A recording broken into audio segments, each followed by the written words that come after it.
Hello friend, जय शिव शंभू। मैं पूनम सांगवान, स्वागत है आपका अपने चैनल अंतिल अकेडमी पर। फ्रेंड, आज हम डिस्कस करेंगे नेक्स्ट 30 क्वेश्चन एसएसटी के, जो कि आपकी एक पीवाईक्यू की सीरीज चल रही है और ये क्लास नंबर रहेगी आपकी 7th। आई होप आपको वीडियो पसंद आ रही होंगी। दिसंबर पूरा जाने को क्या ये समझो गया और जनवरी में आपका पेपर है। अब ये सोच लो, जिन्होंने अब कंटेंट नहीं पढ़ा है, अगर वो पीवाईक्यूज भी देख लेते हैं तो बहुत हेल्पफुल रहेंगे उनके लिए, क्योंकि अब इतना टाइम तो है नहीं कि भाई आप कंटेंट भी पढ़े और पीवाईक्यू होच पोच होने से अच्छा है कि जिन्होंने कंटेंट नहीं पढ़ा है वो केवल पीवाईक्यू देख लें या पीवाईक्यू की बुक ले लें या भाई यूट्यूब से कैसे भी करके पीवाईक्यू पढ़ लें। वो बहुत हेल्पफुल रहेंगे, उनसे काफ़ी मदद मिलेगी जिन्होंने कंटेंट नहीं पढ़ा है। परंतु कंटेंट पढ़ना ज़रूरी है, क्योंकि 60 मार्क्स का क्या 60 नंबर की आपकी एसएसटी आनी है, जिसमें 40 मार्क्स का आपका क्या आएगा, कंटेंट आएगा। 20 मार्क्स की आपकी पेडागोजी आएगी। तो कंटेंट के लिए आपको तीनों पार्ट पढ़ने पड़ेंगे, हिस्ट्री भी, जियो भी प्लस पॉलिटी भी। तो ये नहीं है कि भाई आप हिस्ट्री पढ़ लोगे तो काम चल जाएगा, या जियो पढ़ लोगे तो काम चल जाएगा, या पॉलिटी पढ़ लोगे तो काम तीनों ही पढ़ने पड़ेंगे। और अब इतना टाइम है नहीं, तो जिन्होंने नहीं पढ़ा है वो अपने पीवाईक्यू लगा ले, उनसे भी आप 90 मार्क्स स्कोर कर सकते हो। तो चलिए स्टार्ट करते हैं आज की अपनी वीडियो। फर्स्ट क्वेश्चन हमारा, वात दिग्दर्शी का प्रयोग क्या मापने के लिए किया जाता है? तो क्या मापने के लिए किया जाता है? लड्डू क्वेश्चन है, बिल्कुल आसान क्वेश्चन है। स्पेल नाम से ही पता चल गया होगा आपको। विंड वैने जो होती है वो किसके लिए यूज़ की जाती है? विंड डायरेक्शन के लिए की जाती है, वायु दिशा को दिखाने के लिए की जाती है। ऑप्शन नंबर जो 3rd है वो आपका बिल्कुल ठीक है। नेक्स्ट क्वेश्चन देखिए, वायुमंडल की निम्नलिखित में से कौन सी परत रेडियो तरंगों के संचरण में मदद करती है? कि जो रेडियो वेव्स होती हैं वो आपकी किस लेयर में संचरण में मदद करती हैं? तो ये लेयर्स आप ज़रूर पढ़ लेना। इनमें से एक क्वेश्चन आपका ज़रूर आता है, मैं हर वीडियो में बोलती हूँ। एक क्वेश्चन तो आपका हर पीवाईक्यू में मिलेगा, तो इनको तो एक बार आप चैप्टर उठाकर ज़रूर देख लीजिएगा। ज़रूर रट लो, गोट लो, कैसे भी करके इनको ज़रूर याद कर लेना। तो ये किस में हो जाएगी आपका, वायुमंडल में, थर्मोस फेयर में। ऑप्शन नंबर जो 3rd है वो आपका बिल्कुल ठीक है। नेक्स्ट दे रखा है, पृथ्वी की विभिन्न परतों को क्रम में आंतरिक से बाहरीतम परत तक पहचानिए। मतलब हमें interior to the outermost layer को पहचाना, अंदर से बाहर की तरफ। बाकी ऐसा कुछ नहीं है। अगर बाहर आपको ऐसे पता है भाई इसको ये कहते हैं, इसको ये कहते हैं, तो आप ऐसे भी कर सकते हैं, परंतु आंसर देते टाइम ध्यान रखना। तो जो ये सबसे ये वाली लेयर होती है, ये आपकी कौन सी होती है? क्रस्ट होती है। ये आपकी कौन सी होती है? मेंटल होती है। ये कौन सी होती है आपकी, इसको क्या बोलेंगे? Outer core. ये बाहर की बाह्य, और ये अंदर की, इसको क्या बोलेंगे? इनर। तो इस तरीके से आप पहचान सकते हो। तो आप देख लो, सबसे पहले हमने पढ़ी थी कि भाई ये हमारी इनर, ये है आउटर, और ये है मेंटल, और ये है क्रस्ट। तो inner, outer, mental, crust option number 4th में है आपका। और हिंदी वाले भी देख सकते हैं कि भाई अगर आपको अंदर से बाहर की तरफ आते हैं तो ऐसे कर लो, अगर बाहर से अंदर की तरफ याद है तो आप ऐसे कर लो, परंतु आंसर आपको अंदर से बाहर की तरफ देना है, इनर से आउटर की तरफ। तो सबसे पहले कौन सी होती है? आंतरिक, फिर बाह्य, फिर बाह्यक्रोड, फिर मेंटल, फिर परपटी। तो ऑप्शन नंबर जो 4th है वो आपका बिल्कुल ठीक है। बहुत आसान क्वेश्चन है ये, तो आपको पता ही होगी। दिए गए आरेख में सूर्य, पृथ्वी और चंद्रमा की स्थिति को ध्यान से देखिए और बताइए कि ये क्या दर्शाता है। पता चल गई होगी भाई, देखते ही जिनको आता है, जिन्होंने कंटेंट पढ़ा, जिन्होंने चैप्टर पढ़ा है। सूर्य, पृथ्वी, चंद्रमा जब ये इस डायरेक्शन में होते हैं तो आपका बनता है लघु ज्वार भाटा, और जब ये तीनों सीध में होते हैं तो बनता है आपका बृहद ज्वार भाटा। तो ये आप ध्यान रख लेना, जब ये ऐसे तिरछी लाइन में होंगे तो बनता है आपका लघु ज्वार भाटा, और जब तीनों सीध में होंगे तो आपका बनता है वृत्त ज्वार भाटा। ये आप जरूर ध्यान रख लेना। तो यहाँ पर जो है आपका क्या बन रहा है? लघु ज्वार भाटा।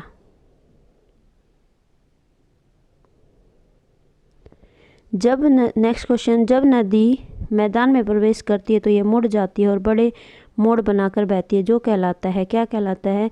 जब मोड़ बनाकर बहती है तो उसको हम कहते हैं विसर्फ मेंडर्स। ये क्वेश्चन भी कई बार आपसे पूछ लिया गया है। ऑप्शन नंबर जो 3 है वो आपका बिल्कुल ठीक है।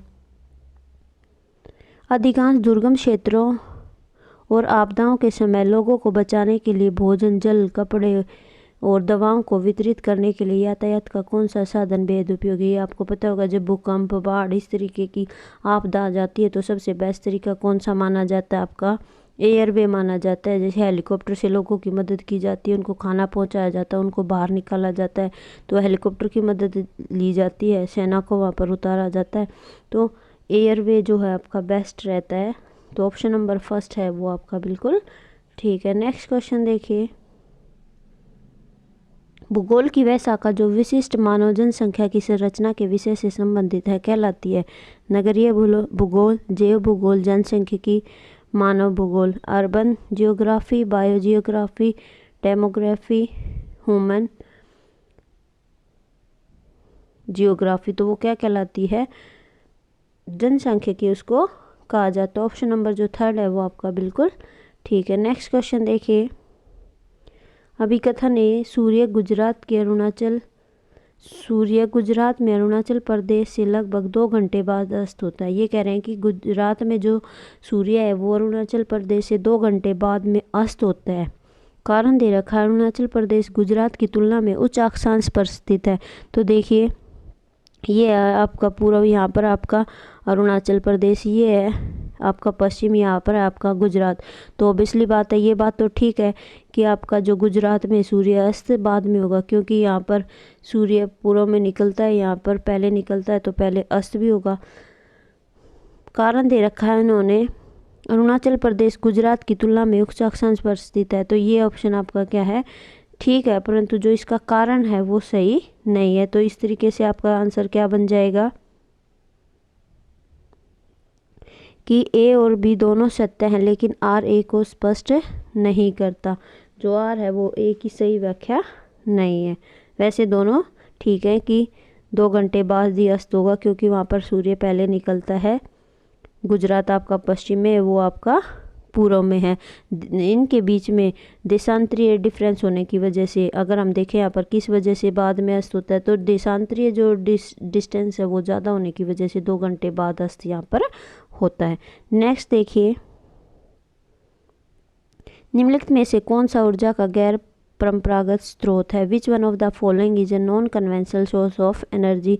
लड्डू क्वेश्चन, ये तो सभी को पता होगा। तो क्या आ जाएगा इसका आंसर आपका? सोलर एनर्जी, बिल्कुल ठीक। Next question. विशेष रूप से निर्मित टैंकों और तालाबों में मछली का प्रजनन क्या कहलाता है? मछली पालने को क्या कहा जाता है? पीसी कल्चर क्या कहा जाता है? PC culture. हॉर्टिकल्चर तो आपकी किसकी होती है? हॉर्टिकल्चर होती है बागवानी। हॉर्टिकल्चर होती है आपकी बागवानी, ये होती है आपकी बागवानी की जो खेती होती है उसको बोलते हैं। विटिकल्चर होती है आपकी अंगूर की खेती या द्राक्षा की खेती जिसको बोला जाता है। पीसीकल्चर होती है आपकी मछली पालना, मत्स्य पालन जिसको भी कहा जाता है। तो ऑप्शन नंबर 4 है वो आपका बिल्कुल ठीक है। नेक्स्ट क्वेश्चन देखिए। स्थल का एक संकरा भाग जो 2 बड़े स्थलीय भागों को एक दूसरे से जोड़ता है उसे क्या कहा जाता है? अब कई बच्चे क्या करेंगे, सीधा देखते ही जल संधि ठोक देंगे। जल संधि वो होता है जो जल के 2 भागों को जोड़ता है, उसे बोलते हैं स्ट्रेट या जल संधि। परंतु यहाँ पर हमसे पूछा स्थलीय, तो स्थलीय के लिए क्या होगा आपका? स्थल संधि, उसको क्या बोलते हैं? स्थल संधि कहा जाता है। ऑप्शन नंबर जो 2 है वो आपका बिल्कुल ठीक है। नेक्स्ट क्वेश्चन देखिए। निम्नलिखित में से कौन सा महाद्वीप आकार में सबसे छोटा है? तो सबसे छोटा बताना है आपको कि स्मॉलेस्ट कंटिनेंट इन साइज में बताना है। तो लड्डू क्वेश्चन जिसको हम कह सकते हैं कि सबसे छोटा कौन सा है आपका? Australia, option number 1। Next question.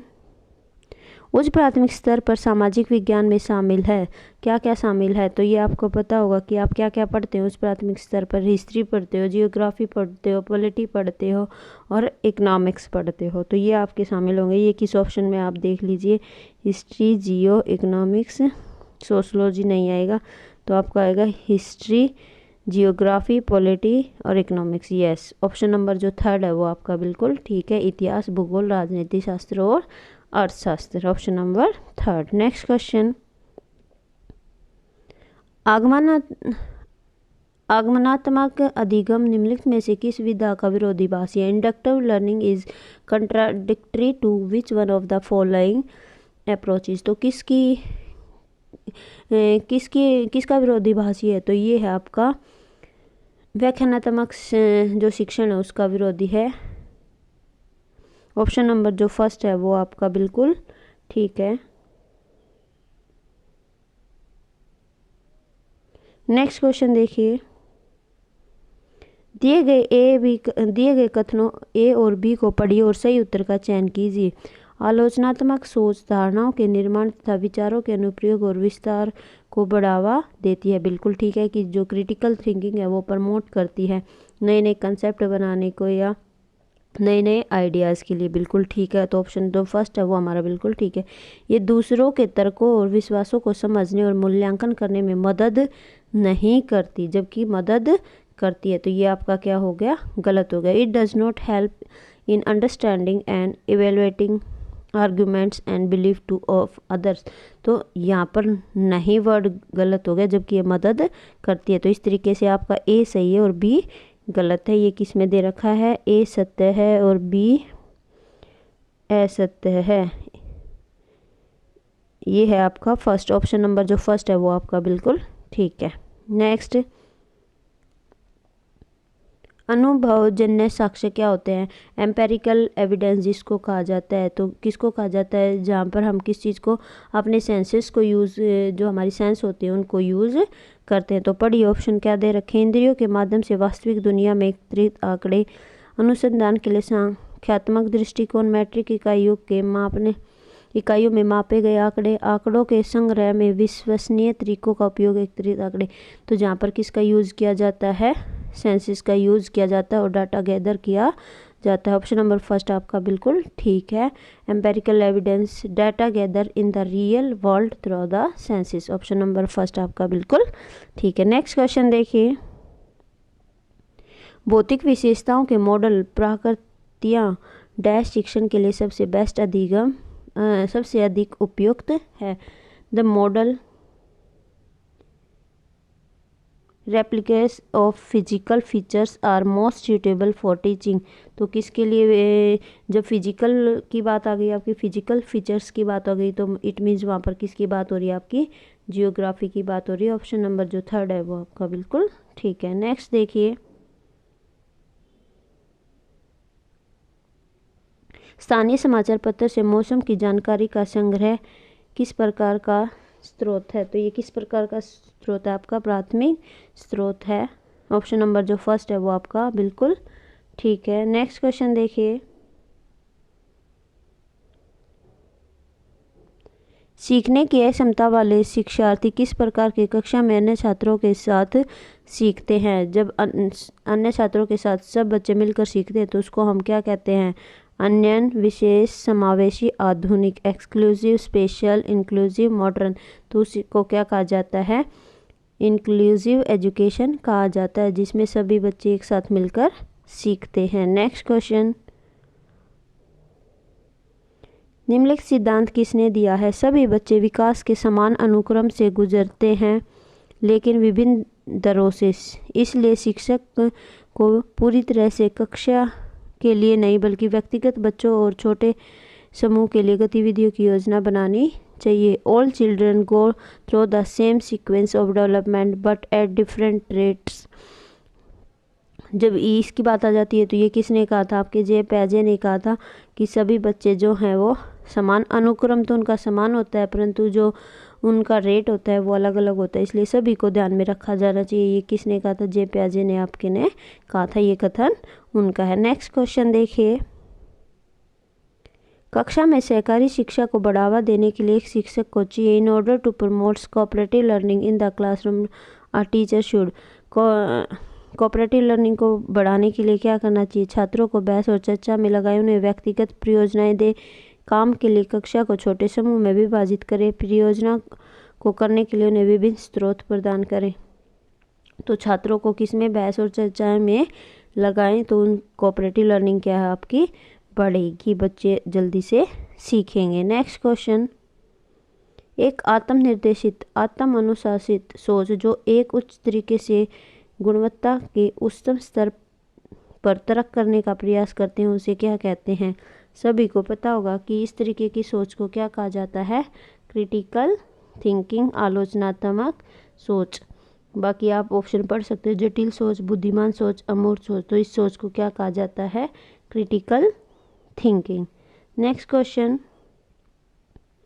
Ajanta गुफा चित्रों में इस्तेमाल किए गए रंग निम्नलिखित में से किस सामग्री से प्राप्त है। जो अजंता केव्स थी वहाँ जो पेंटिंग की गई उनमें किस तरीके के मटेरियल को यूज़ किया गया था। तो किस तरीके के मटेरियल को ऑप्शन दे रखा, पशु अंगों के अवशेष, ग्रेफाइट, पौधों और खनिज, स्लेट। तो किस तरीके वहाँ पर पौधों और जो खनिज थे उनको मिलाकर वहाँ पर जो पेंटिंग थी वो की गई थी। ऑप्शन नंबर जो थर्ड है वो आपका बिल्कुल ठीक है, plants and minerals. Next question, सबसे पुरानी पांडुलिपि निम्नलिखित में से लिखी गई है।